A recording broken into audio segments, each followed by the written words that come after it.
कारोरा यकीन कर सकनी कि ई तस्वीर बा एक क्वारंटीन सेंटर के।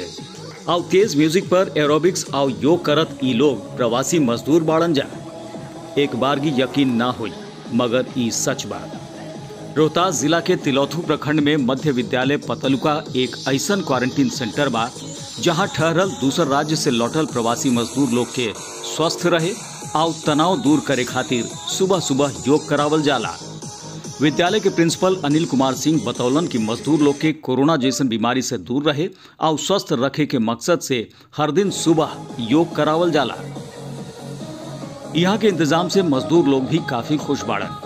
उनका कहना बा कि उ लोग के यहाँ कोई दिक्कत नहीं खे और उ लोग भी ई विद्यालय परिसर के आपन समझ के यहाँ झाड़ झंखाड़ और दूसर गंदगी के साफ करे में खुदे योगदान करत बाड़न।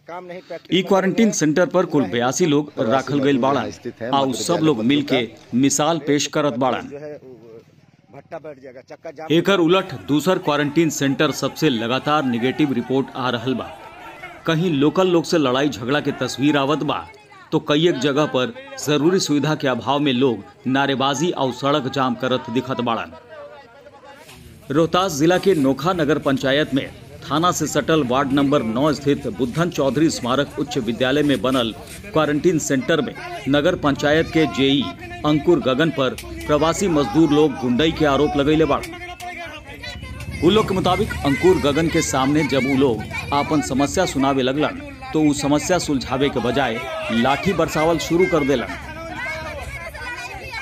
एह में महिला प्रवासी लोग के भी चोट पहुंचल। ऐसे में ही प्रवासी उग्र हो गईलन और बाहर निकल के जेई के सबक सिखावे पर तुल गईलन।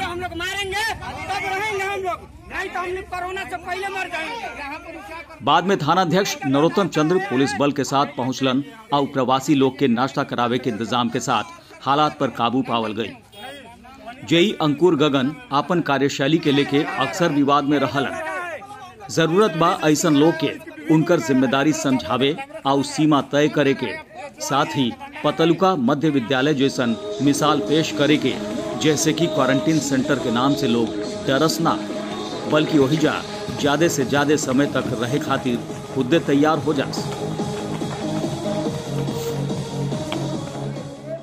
आपन जिला आपन इलाका के खबर खातिर देखत रही और सब्सक्राइब करी खबर या भोजपुरी चैनल जे YouTube पर प्रमुख भोजपुरी न्यूज चैनल बा।